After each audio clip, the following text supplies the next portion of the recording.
Essa altura você já deve ter visto alguma notícia falando sobre o resgate de 16 crianças e adolescentes que estavam há 4 anos confinadas em um quarto minúsculo, em condições deploráveis de higiene e alimentação.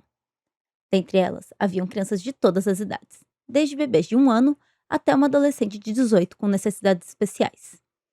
As crianças e adolescentes que não sabiam falar direito, ler ou escrever viveram todos esses anos enclausurados em sua casa nos Estados Unidos.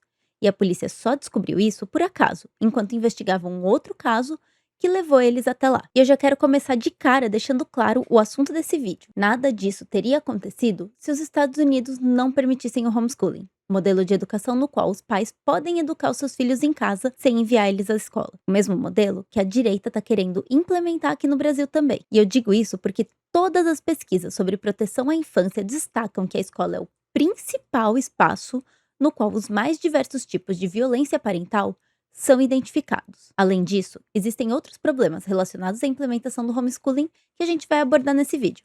Então, se você quiser entender melhor sobre o assunto, vem comigo.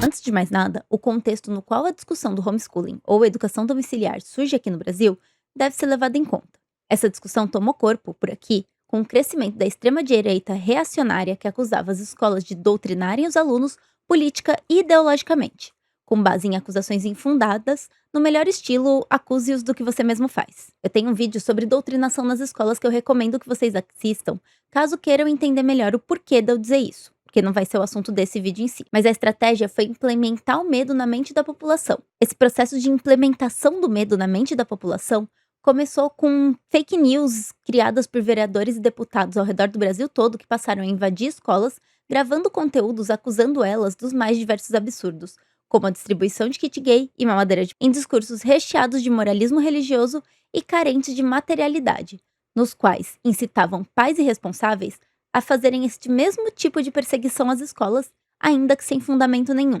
Eu abordei alguns casos aqui no canal, como o da Prefeitura de Sorocaba, que mandou recolher os exemplares de um livro infantil por conta de uma única palavra. Ou então um professor de história que foi perseguido no litoral de São Paulo e precisou de se mudar por conta de ataques que ele passou a receber depois de ser exposto por um vereador, tudo por conta de uma pintura que ele usou em aula. Mais recentemente, circulou um vídeo de uma diretora escolar tendo que explicar para meia dúzia de policiais militares fardados, que foram até a escola para intimidá-la, depois de um pai, também da polícia, se queixar de que havia um texto sobre religiões afros no material. E aí ela teve que explicar que a cultura africana fazia parte do currículo, assim como a cultura europeia e as religiões europeias, e que isso não era doutrinação. O que eu quero que vocês percebam é que o projeto de plantar essa desconfiança na cabeça das pessoas já vem de um tempo e está sendo promovido por instituições, mas por elementos que corroboram com a narrativa da direita e, embora nenhum dos casos haja de fato um problema, a confiança de parte da população na instituição escolar foi minando com esses ataques recorrentes. Ao mesmo tempo em que isso acontecia, a escola passou a ser vítima de um severo desmonte. Ano após ano, as verbas vêm sendo cortadas, os professores perdem direitos enquanto acumulam funções e ensinar se torna cada vez mais um acessório na instituição que foi dominada por plataformas e métricas de desempenho que não condizem com o contexto de aprendizagem. Os profissionais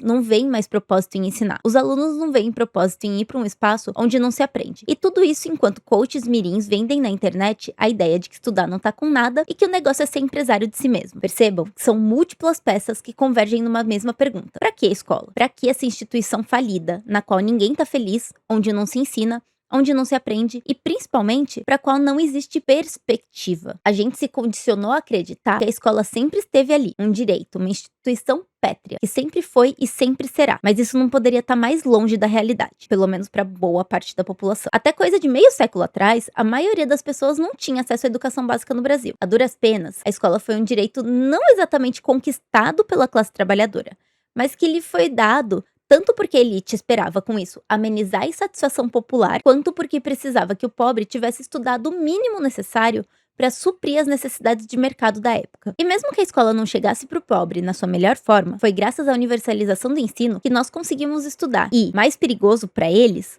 conseguimos entender e questionar a realidade que é tão desconfortável pra gente. Só que isso assusta quem, ao contrário de nós, tá confortável com a coisa como ela tá. Porque o pobre que fica insatisfeito com a sua situação e entende que o motivo dos problemas é a estrutura social, vai querer que ela mude. E essa mudança não é boa pra quem tá se dando bem com ela. Ter estudos e um bom emprego te dá condições de lutar pra construir a mudança. Quem viveu a época do período Dilma sabe do que eu tô falando, que foi quando a classe média e a elite começaram a se queixar do fato de que tinha pobre andando de avião, por exemplo. Antes de continuar, eu quero abrir um parênteses aqui pra deixar claro que não é só através da escola que se estuda. E nem é só através do estudo escolar que se entende que a realidade precisa ser mudada. O que eu quero deixar claro é que a elite passou a ver um lado incômodo para eles nesse acesso universalizado à escola, mesmo que ela nunca tenha sido boa. Além disso, com o passar do tempo, a necessidade que se tinha de que as pessoas avançassem nos estudos mudou. Com a uberização e o avanço das plataformas e o avanço das tecnologias industriais, ter um estudo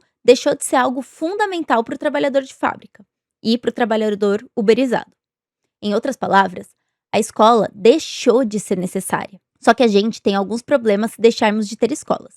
E eles estão relacionados ao problema que eu falei lá no começo do vídeo. O primeiro é que a escola é o espaço institucional com mais condições de ensinar a criança que determinados comportamentos não são aceitáveis, mesmo vindo dos pais, e que ela pode e deve buscar ajuda se algum tipo de abuso estiver sendo praticado contra ela. E aqui eu tô falando de violência física, mas também de abuso sexual, tá? Inclusive, ensinar a criança que tem parte do corpo que ninguém pode tocar e ensinar que tem que procurar um adulto de confiança caso alguém faça isso é parte da tal educação sexual que a direita, que quer aprovar o homeschooling, chama de perversão e doutrinação. Aparentemente, eles se incomodam de as crianças saberem que tem coisa que o adulto não pode fazer com ela.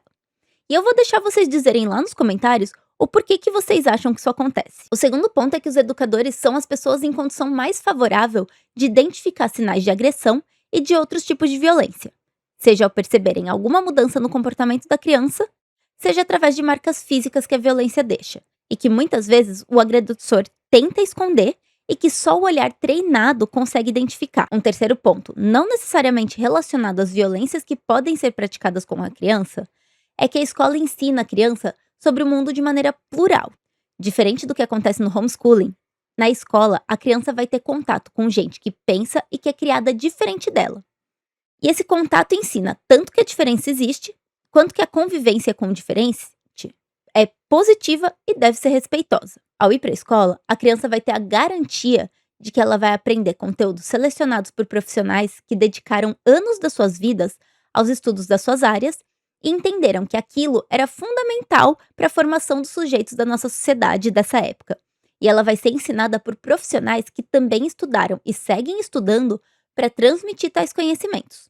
Embora os governantes que querem acabar com a escola estejam se esforçando muito para dificultar esse trabalho. É óbvio que a escola tem sim muitos problemas, mas ao invés de desistir delas, a gente precisa endereçar esses problemas e buscar soluções para eles, para que os benefícios da instituição, que são muitos, sejam garantidos a todas as crianças.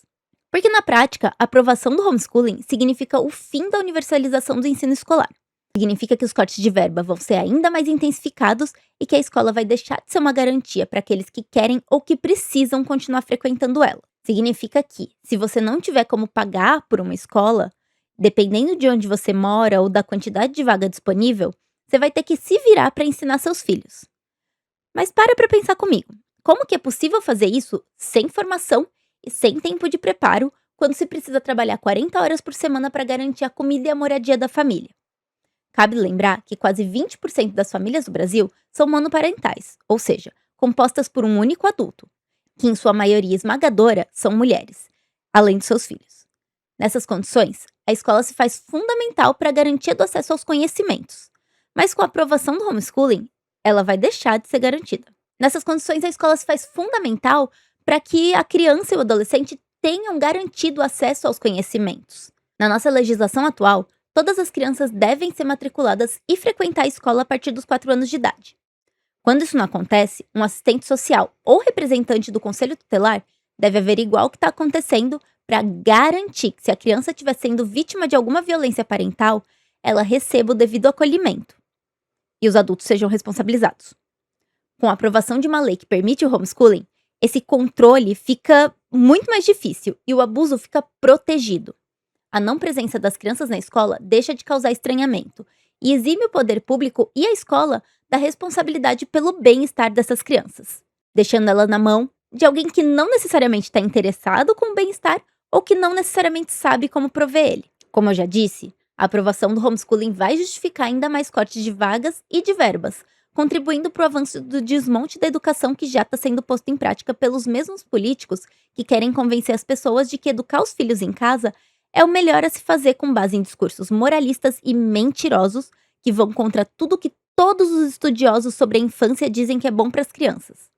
Porque no final de tudo, a escola não é só um espaço de transmissão de conhecimentos, mas também um espaço de formação de sujeitos sociais, onde se aprende sobre os limites do que se pode fazer com o outro e a conviver com o diferente. É um espaço de proteção das crianças e da infância, que, embora obviamente esteja muito longe de funcionar de forma plenamente satisfatória, ainda cumpre esse papel de coibir o abuso e a supressão da liberdade das crianças, uma vez que potenciais abusadores sabem que vão ter que mandar seus filhos para um lugar no qual o abuso pode ser identificado. Defender a educação escolar não é só defender que todas as crianças tenham garantido o direito ao acesso a algum nível de instrução acerca dos conhecimentos que a sociedade na qual elas vão viver considera importantes, mas é também a defesa da garantia de que elas vão ter acesso a um espaço de proteção de abusos por parte de responsáveis que se julgam muitas vezes no direito de tratar elas como posses, como menos do que seres humanos. Para se posicionar contra o homeschooling, você pode votar não na consulta pública que está acontecendo no site do Senado, mas isso é só o começo. Se você entende a importância de defender a instituição escolar e o direito das crianças à educação e à proteção, é importante que você entenda quem são seus reais inimigos e se organize do lado de quem defende a escola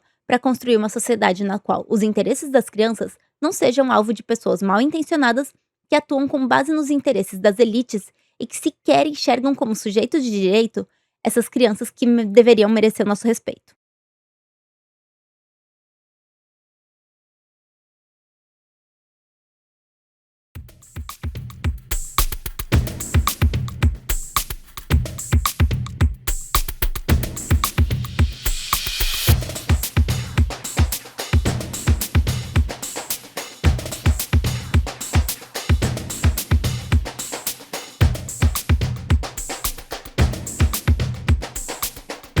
Desde bebês de 1 ano até uma adolescente de 18 com necessidades especiais.